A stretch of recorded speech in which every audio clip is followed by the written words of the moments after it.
Muy buen día, soy el doctor Eduardo Pérez Alba, soy infectólogo del Hospital Universitario y en esta clase vamos a revisar hepatitis virales agudas.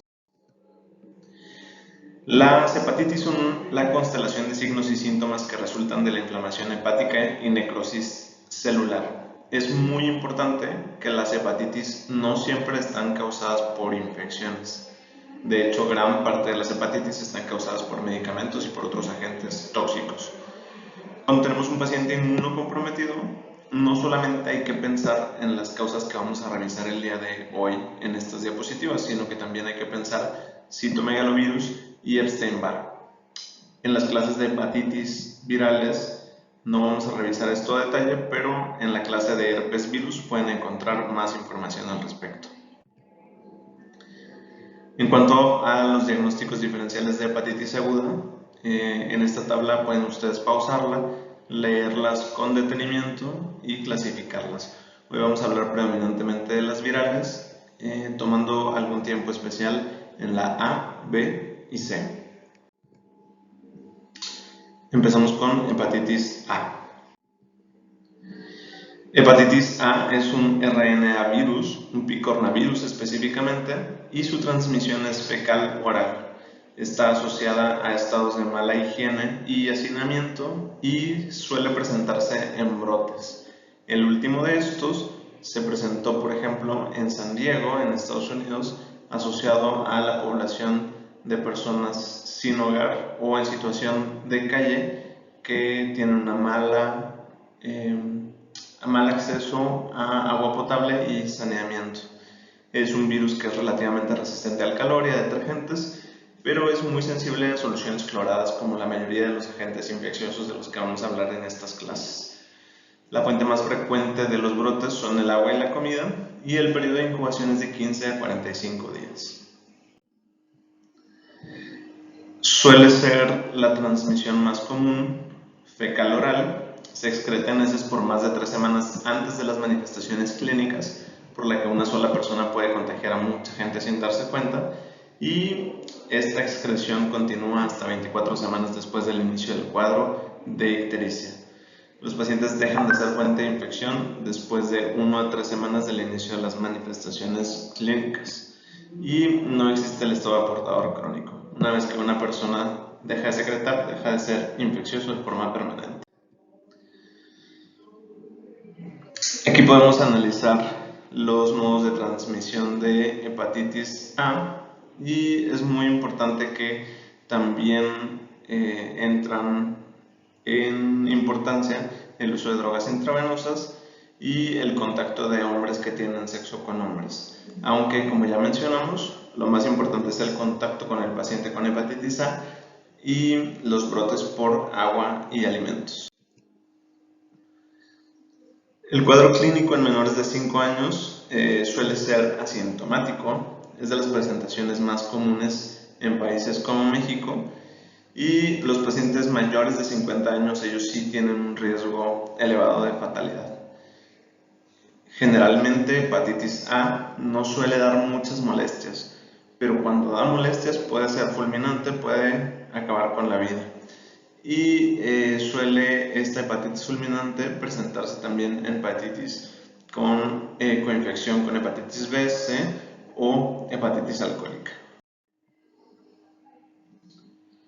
En cuanto al cuadro clínico, aproximadamente el 70% de los pacientes van a presentar ictericia, que está presente después de haber presentado fatiga, debilidad, anorexia, náusea, vómito, fiebre, diarrea, cefalea, dolor abdominal, mialgias y artralgias, pero como ya mencionamos, la mortalidad es bastante baja.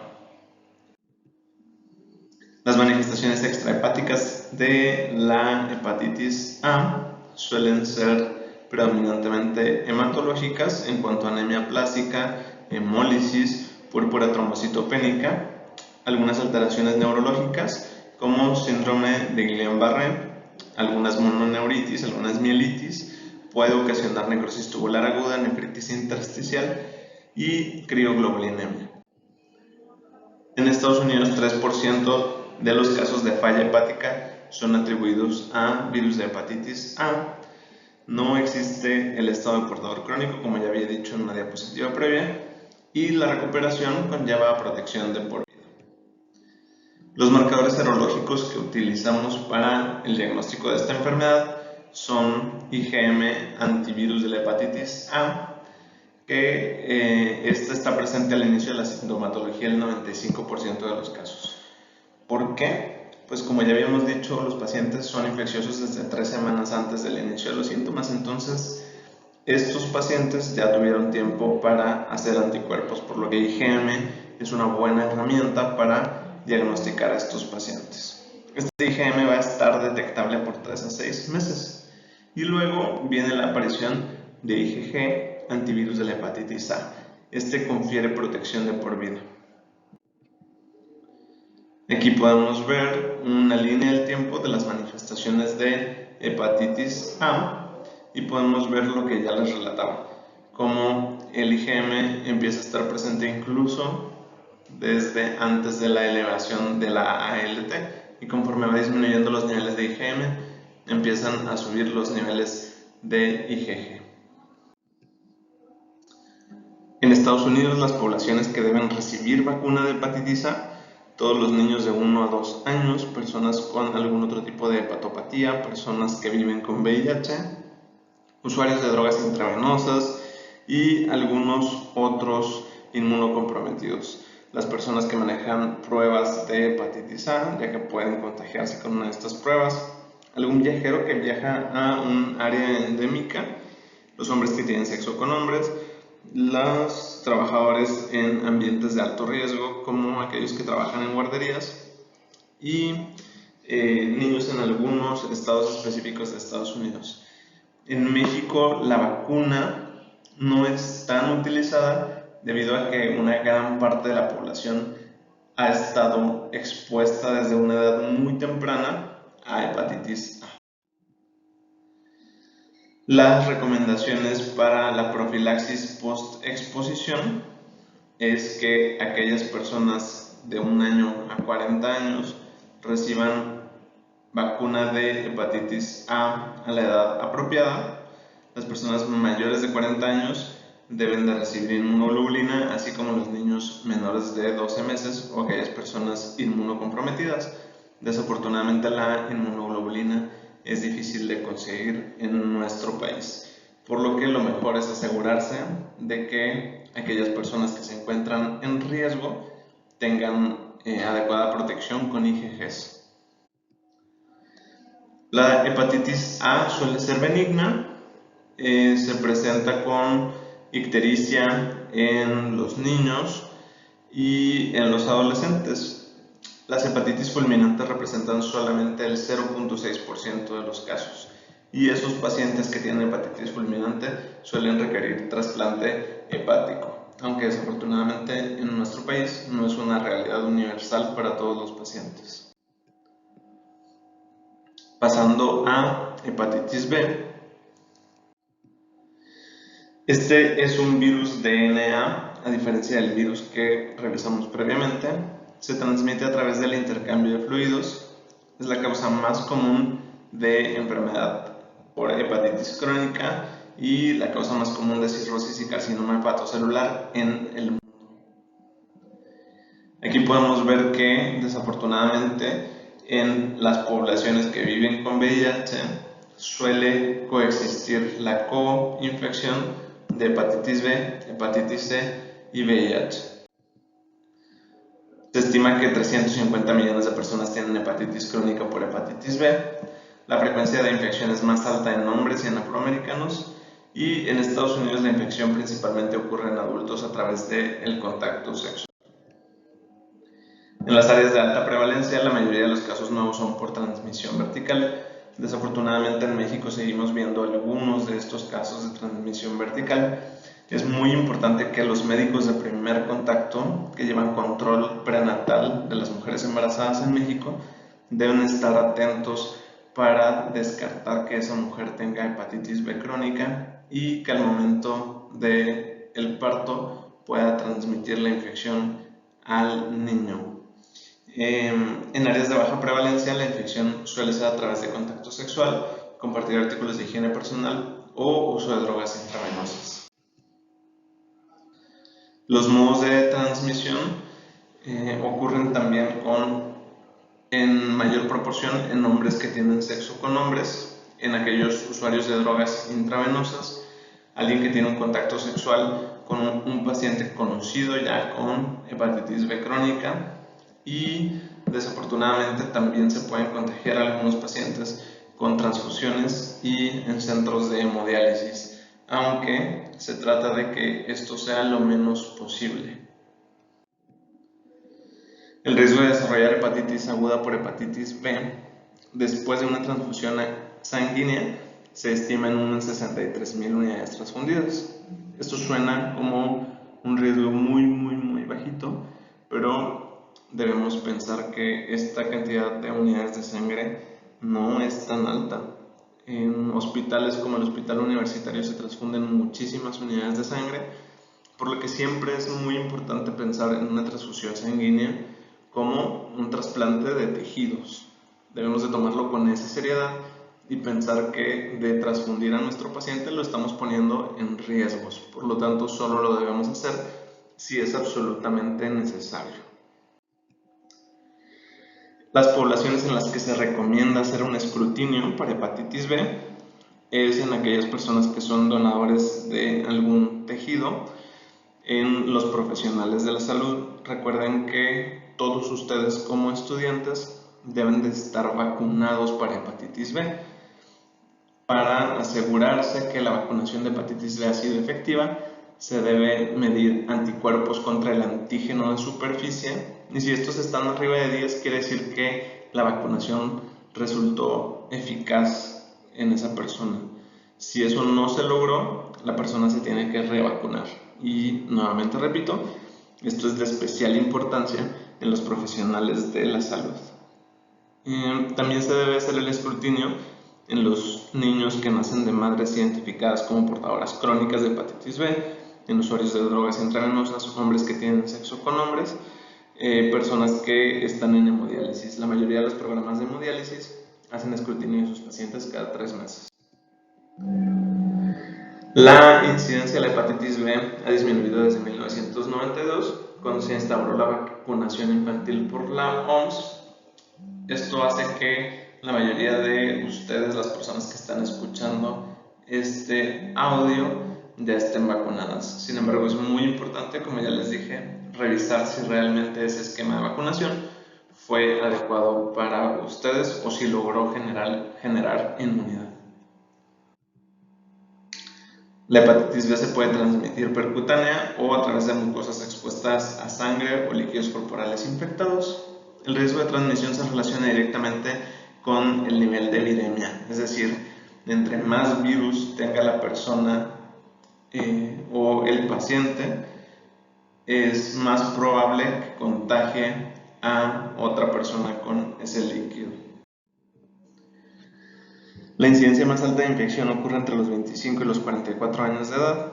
La actividad heterosexual es la causa más común de infección, aunque la probabilidad de contagiarse con hepatitis B es más alta en una relación de un hombre que tiene sexo con hombres.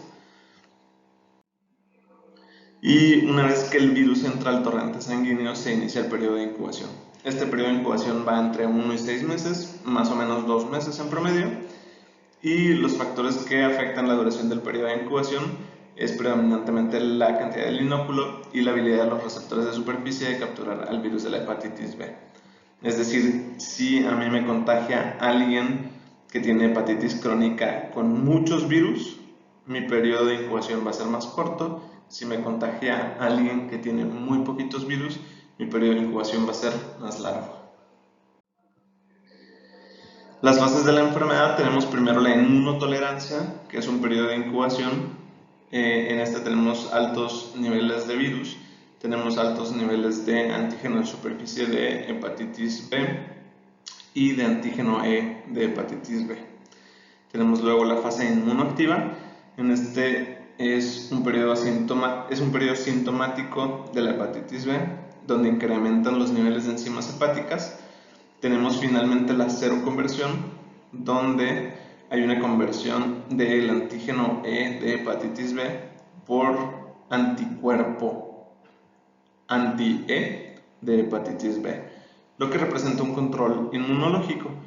Y finalmente una fase de resolución, donde existe una depuración del antígeno de superficie de hepatitis B y la aparición de los anticuerpos contra el antígeno de superficie de hepatitis B.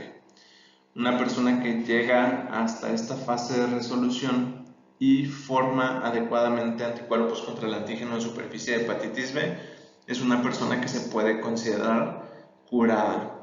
La persona que no logra generar anticuerpos contra el antígeno de superficie de hepatitis B, entonces pasa a una fase crónica.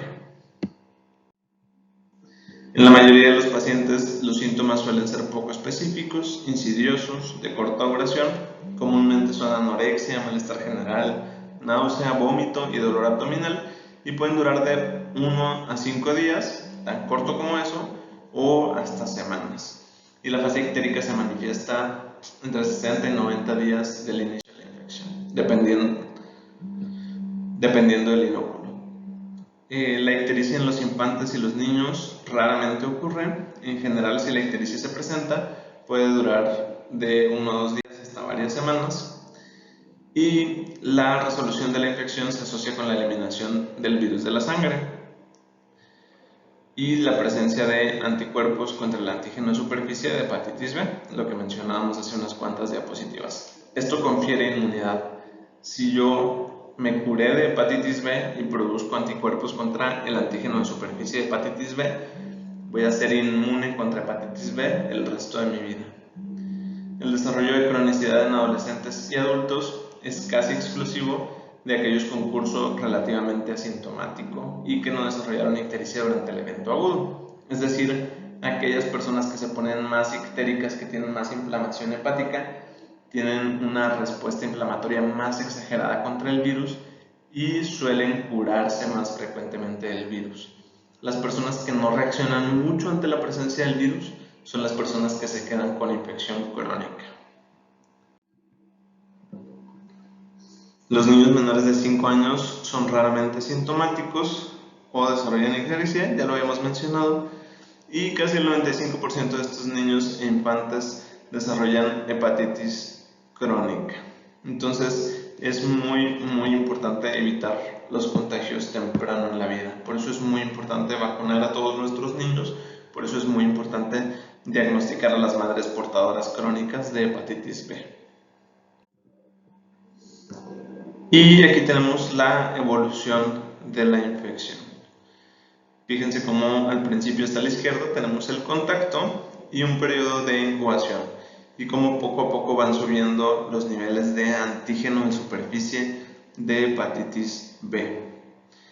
Estos niveles de antígeno en superficie van a estar elevados y entonces no es hasta que aparecen los anticuerpos contra el antígeno de superficie de hepatitis B cuando empiezan a disminuir los niveles de antígeno de superficie y se empieza a generar la inmunidad. En cuanto a la falla hepática aguda, representa el 1% de los casos. 1% de todas las personas que desarrollan infección por hepatitis B posteriormente desarrollan falla hepática, y esto se presenta con transaminasas muy elevadas, arriba de 1000, ictericia severa, coagulopatía y encefalopatía. Después de la intoxicación por paracetamol, esta es la causa más frecuente de falla hepática aguda, representando del 5 al 10% de todos los casos. Y nuevamente, como en hepatitis A, si el paciente está en falla hepática aguda, la única solución es trasplantarlo. Esta es una parte muy importante de la presentación y es la interpretación de las pruebas de hepatitis B. Esto puede intimidar un poco al médico que las está valorando, pero hay algunas cosas muy importantes que tenemos que entender. Si se entienden bien las bases, no debe haber ningún problema. La base para la interpretación de los exámenes de hepatitis B es con el antígeno en superficie de la hepatitis B, que ven hasta a su izquierda, la primera columna. Si una persona tiene antígeno en superficie de hepatitis B positivo, tiene hepatitis B, no hay duda. Si una persona tiene antígeno de superficie de hepatitis B negativo, no tiene hepatitis B, a menos de que esté muy temprano en la infección. Entonces, si ustedes están viendo uno de estos paneles, lo primero que tienen que ver es el antígeno de superficie de hepatitis B. Tal vez es más difícil o más complejo ver los otros factores, pero si ustedes saben eso, si ustedes tienen ese conocimiento básico, ya saben si su paciente tiene hepatitis B o no tiene. Ok, de acuerdo, si no conozco lo demás, pues tal vez no voy a poder determinar si esta es una infección aguda, si es una infección crónica, si esta persona tiene inmunidad porque se vacunó, si esta persona tiene inmunidad porque se infectó, pero lo que sí voy a saber es si tiene o no tiene hepatitis B. Luego, si vemos los anticuerpos contra el antígeno de superficie de hepatitis B, que están en la columna azul de hasta la derecha, o la última columna azul, podemos ver que estos están negativos cuando el paciente tiene infección no resuelta, pero están positivos en dos escenarios. Uno, cuando el paciente se enfermó y se curó y ahora tiene inmunidad contra hepatitis B, o se le vacunó y entonces ahora tiene inmunidad contra hepatitis B. Si ustedes gustan, pueden tomarse más tiempo para analizar con detenimiento cada uno de los diferentes escenarios, pero recuerden, lo más importante en la evaluación de un panel de hepatitis B es primero ver el antígeno de superficie de hepatitis B.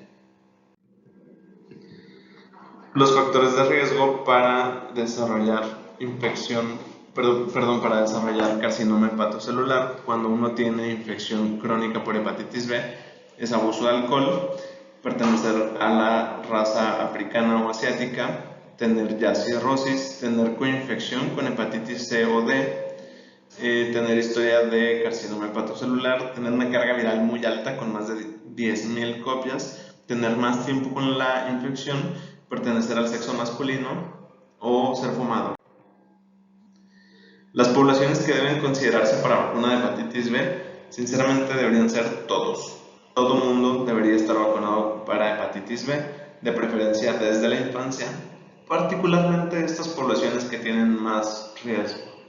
Ustedes, por ser personal de la salud, tienen más riesgo de desarrollar hepatitis B porque pueden tener una punción mientras están suturando a un paciente, porque pueden salpicarles líquido ascitis mientras están haciendo una paracentesis. Entonces, por favor, es muy importante que ustedes estén vacunados. Esta es una de las diapositivas más importantes de toda la charla y es que la prevención es muy importante. Si tú no tienes 3 dosis de la vacuna de hepatitis B, no puedes estar seguro de que estás protegido contra hepatitis B, incluso aunque tengas las 3 dosis. Si no te has medido unos anticuerpos contra el antígeno de superficie de hepatitis B y estos no están arriba de 10, no puedes estar absolutamente seguro.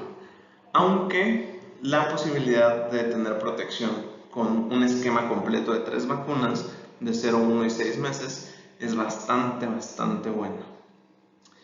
Entonces, es muy importante que la serie no se necesita reiniciar si es que por alguna razón la interrumpiste. Si la serie de vacunas se interrumpió después de la primera dosis, la segunda dosis debe administrarse lo antes posible. ¿Por qué? Porque mientras no te apliques las siguientes dosis, estás desprotegido. La segunda y la tercera dosis deben de estar separadas por un intervalo de al menos 8 semanas. Y si solo se retrasa la tercera dosis, debe administrarse lo antes posible, igual que con la segunda. ¿Cuál es el mensaje de esta diapositiva? Si te pusiste una, ponte otra, ¿sí? Si interrumpiste tu esquema, no lo tienes que volver a empezar, pero es muy importante que te pongas tu esquema completo de 3 vacunas. Es muy importante que le digas a tu paciente que se ponga su esquema completo de 3 vacunas. En cuanto al tratamiento, si tengo un paciente con antígeno de superficie de hepatitis B positivo, tengo que considerar que ese paciente puede ser un paciente que se acaba de infectar con hepatitis B. Entonces, tengo que esperar. ¿Por qué? Porque lo más probable es que ese paciente se cure solito, sin hacer nada. Aproximadamente 85% de los pacientes que sufren hepatitis B sin ningún tipo de intervención médica se curan, por lo que estos pacientes solo les tengo que repetir el antígeno de superficie y estarlos monitoreando en la consulta. Si el paciente ya tiene datos de cronicidad o si ya les repetí el antígeno de superficie en 6 meses y sigue positivo, pues ese es un paciente que ya se va a quedar con hepatitis crónica. Les comentaba que es muy importante que tengan su esquema de vacunación completo, porque cuando ustedes tienen un accidente en el hospital, siempre la preocupación inicial es por tener VIH. Y la verdad es que para VIH tenemos profilaxis post-exposición muy efectiva. Es decir, si te picas con un paciente que tiene VIH y te tomas bien tus pastillas y reportas a tiempo para que te demos tus pastillas muy rápido, tu posibilidad de contagiarte es muy baja. Si tú te puncionas con un paciente que tiene hepatitis C, pues en el peor de los escenarios te podemos tratar para hepatitis C y curarte de hepatitis C. Pero para la hepatitis B no hay profilaxis post-exposición disponible en México y no hay un tratamiento curativo si es que haces cronicidad. Entonces, por favor, es muy importante que tengas tu esquema de vacunación completo, porque es lo único que te podemos ofrecer en este momento en el mundo para evitar la infección por hepatitis B. Lo que más te debe preocupar cuando tienes una punción con un paciente es si tú tienes tu esquema de vacunación para hepatitis B completo. Si tú o algún paciente llegara a generar cronicidad por hepatitis B y el paciente tiene datos de que está con cargas virales muy altas y tenemos riesgo alto de carcinoma hepatocelular, o si el paciente está teniendo transaminasas elevadas o dando alguna manifestación, pues entonces podemos considerar un tratamiento antiviral. El tratamiento antiviral que podemos ofrecer es con tenofovir. El tenofovir es un medicamento que tenemos ampliamente disponible, sin embargo no es el tratamiento de elección, aunque universalmente es mucho más fácil conseguir tenofovir y emtricitabina para tratar a los pacientes que tienen replicación activa con hepatitis B. Hasta ahí hepatitis B, vamos a continuar hablando de hepatitis C. Este es un flavivirus, el principal modo de transmisión es parenteral y antes del tamizaje universal en las unidades de sangre era la causa más común de hepatitis post-transfusión. De hecho, en muchos de los bancos de sangre alrededor del mundo se tardó muchísimo en hacer vigilancia de hepatitis C para las unidades de sangre. Es la última de las hepatitis que fue descrita y actualmente es la causa más común de infección por hepatitis C, es el uso de drogas intravenosas, cuando antes eran las transfusiones. En este momento, el segundo factor de riesgo más importante son las múltiples parejas sexuales, por lo que los modos de transmisión son intravenosos y sexual, aunque el sexual no es tan eficiente como en hepatitis B. Ya habíamos hablado un poco de esto, se repite un poco en cuanto a hepatitis A y hepatitis B, donde las personas que usan drogas intravenosas tienen un riesgo muy elevado, los trabajadores de la salud, las personas en hemodiálisis, las personas que reciben transfusiones sanguíneas. Aquí podemos ver la incidencia de hepatitis C en Estados Unidos conforme al tiempo y fíjense cómo de los 60 hasta los 90 hubo una gran cantidad de infecciones nuevas que fueron poco a poco disminuyendo conforme a que se disminuyó el uso de drogas intravenosas y conforme se fue haciendo escrutinio en las unidades de sangre. Actualmente no existe una vacuna disponible para hepatitis C. Las únicas medidas preventivas son las precauciones universales y el tamizaje a las unidades de sangre.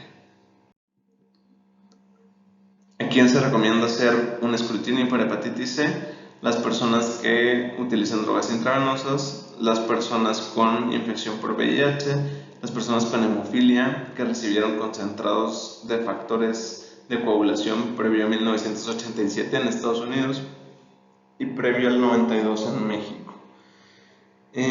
También aquellos niños que nacieron de madres infectadas por hepatitis C, aquellas personas del equipo médico que han tenido un accidente con un paciente con hepatitis C y las personas que tengan una pareja conocida positiva para hepatitis C.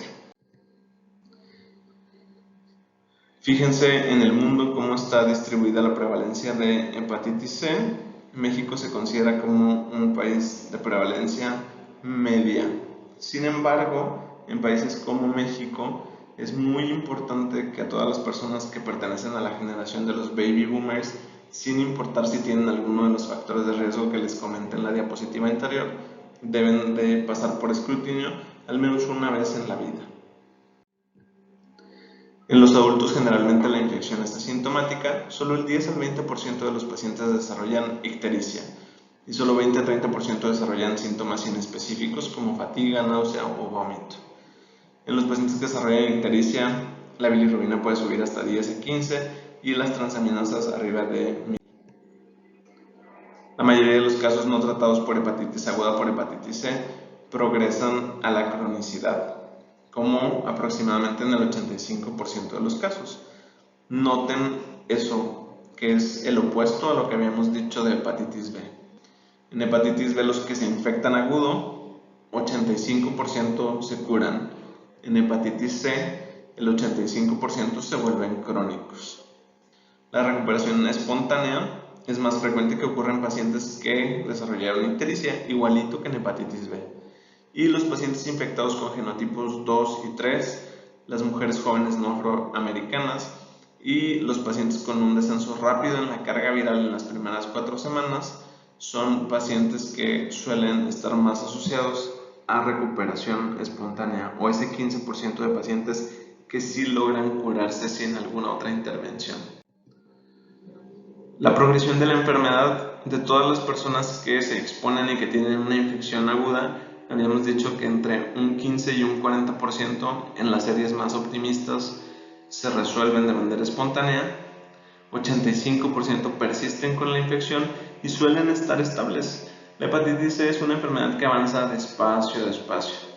Al cabo de los años, esos pacientes, 20% desarrollan cirrosis, pero les estoy hablando de después de 20 años de la infección.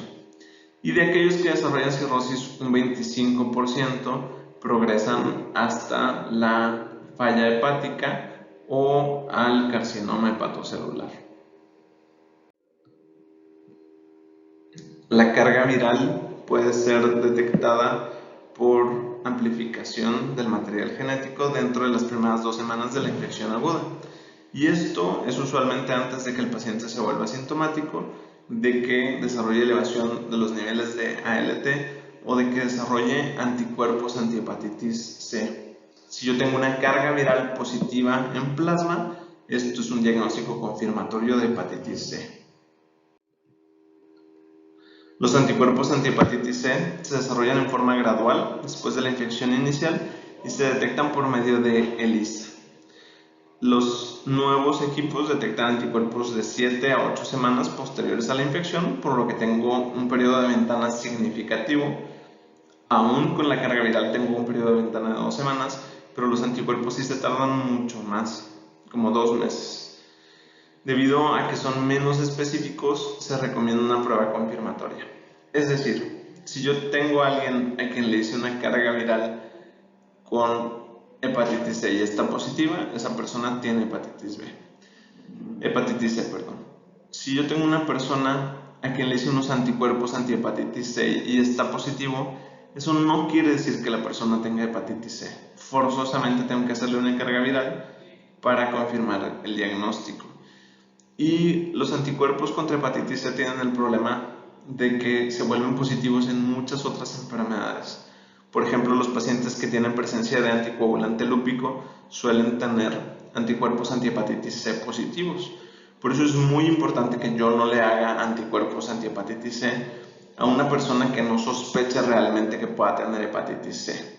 Excluyendo el grupo que ya les mencioné de los baby boomers, a ellos sí, a todos al menos una vez en la vida les debo de hacer la prueba porque vivieron en un tiempo donde la exposición era muy alta. Entonces, si yo tengo anticuerpos contra hepatitis C positivos y carga viral positiva, tengo infección. Aguda o crónica, no lo sé, pero tengo infección.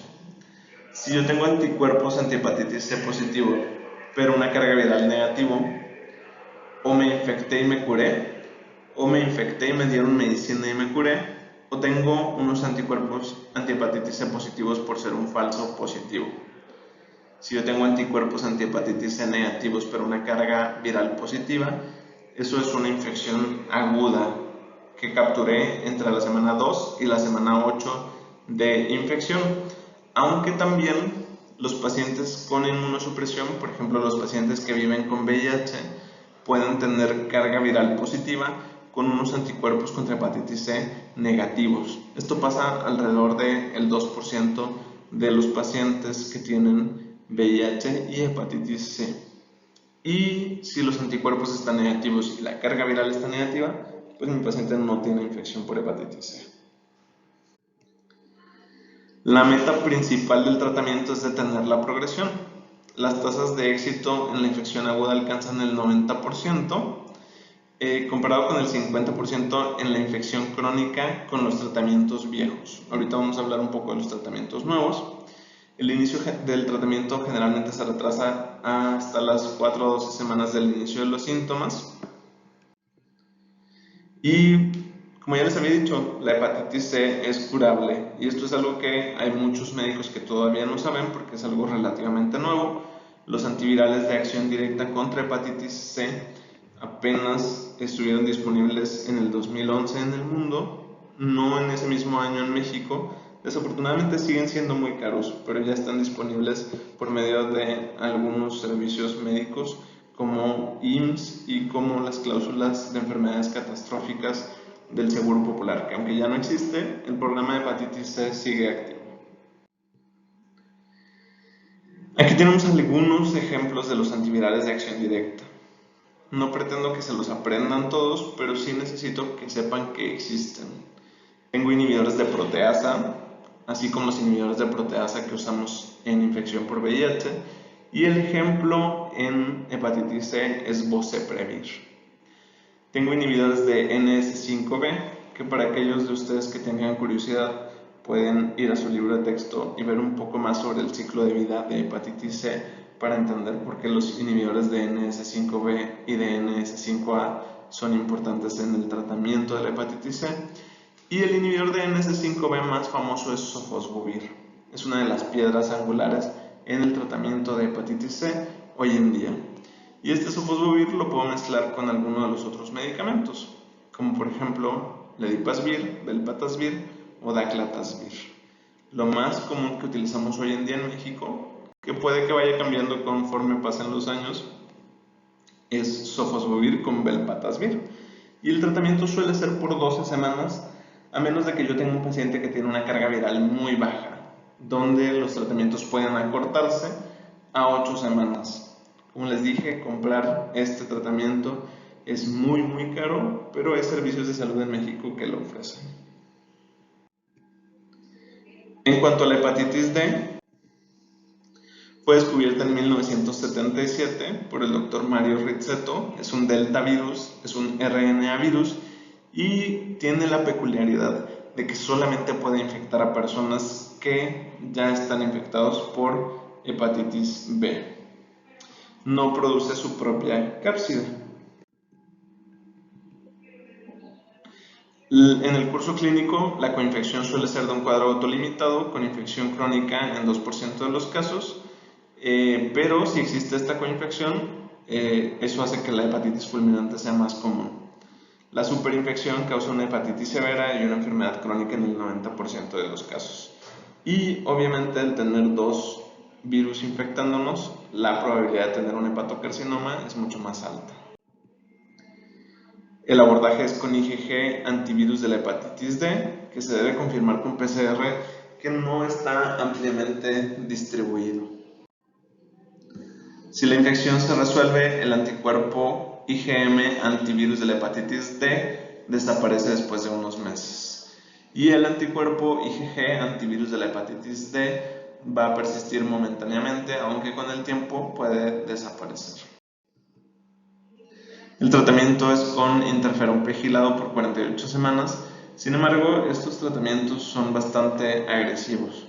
Una parte muy importante del tratamiento de la hepatitis B es enfocarnos en el tratamiento contra la hepatitis B. La hepatitis E es un RNA virus, se transmite de forma fecal-oral, así como el virus de la hepatitis A. El agua contaminada es la fuente habitual de los brotes, es endémico en áreas de clima cálido como India, Asia, América Central, África y el este de Estados Unidos. Las epidemias se presentan después de las temporadas de monzones y no existe una vacuna disponible. Esta es la distribución geográfica de la hepatitis E. Nótese que estamos dentro de los países que tienen prevalencia de hepatitis E. El periodo de incubación es de 28 a 40 días. Las transaminasas presentan un pico máximo a los 40 días después de la exposición y la mortalidad es menor del 1%. Esta genera una afectación mucho más importante en pacientes embarazadas y eso es un dato importante para recordar. En pacientes con enfermedad hepática crónica la mortalidad puede alcanzar el 67%. El desarrollo de anticuerpos IgM contra hepatitis E se acompaña de la elevación de las transaminasas y persiste por 6 meses después de que el cuadro se resolvió. La carga viral es detectable en suero después de 2 semanas de la exposición y el IgG aparece poco después de la aparición del IgM y permanece positivo entre 1 y 14 años. Aquí podemos ver a través del tiempo el curso de la infección de hepatitis C. Y fíjense cómo a pesar de que el IgM poco a poco va disminuyendo, el IgG permanece positivo por mucho más tiempo. Esta solamente tiene tratamiento de soporte. Hasta aquí la presentación de hepatitis. Espero que hayan aprendido mucho. Por favor, enfoquen esta clase a pensar que hepatitis A en México la vacunación no es ampliamente disponible porque muchos estamos expuestos desde muy pequeños, por lo tanto generamos protección de por vida. La hepatitis B es muy importante que todo el mundo esté vacunado, es muy importante que a todas las embarazadas busquemos hepatitis B y es muy importante que es una de las que genera más infecciones que de manera crónica son difíciles de tratar. La hepatitis C genera el mayor número de infecciones crónicas, pero esas sí se pueden tratar. Tenemos tratamientos de antivirales de acción directa. Si tienen alguna otra duda, vamos a tener algunos foros donde pueden expresar sus preguntas. Los refiero al libro de texto del Dr.